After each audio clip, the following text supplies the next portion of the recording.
தான் நம்ம ஃபர்ஸ்டான ஒரு கிளைண்ட். உங்களுக்கு எப்படி வேணும் நம்ம ஃபர்ஸ்ட் கேட்டுக்கலாம். சொல்லுங்க மேம். நேச்சுரலா போதும். நேச்சுரலா போதுமா மேம்? வேற எதுவுமே வேணாமா? நேச்சுரலா போதும்னா நீங்க இருக்கிறது இப்போ நேச்சுரல். அப்படியே போங்க.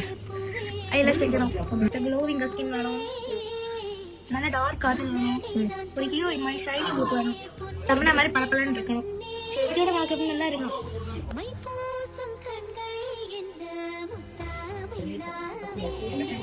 ஃபர்ஸ்ட்மா அப்பா உலகமே தெரியுது. துள்ளத்தான் துள்ளத்தான் நம் உள்ளத்தில் சங்கீர்த்தனம். கோயில்தான் கோயில்தான் நம் இல்லந்தான் பிருந்தாவனம். பூத்தான் என் செவ்வல்லி நடந்தான் நாளெல்லாம் மோகாஸ்திரம். எங்க பிள்ளை இப்படி அழகுறானி ஆக்குறேன். சுபிக்கு மறுபடியும் நிலத்தில் ஸ்ரீ லட்சுமி பாதம் பூப்பட்ட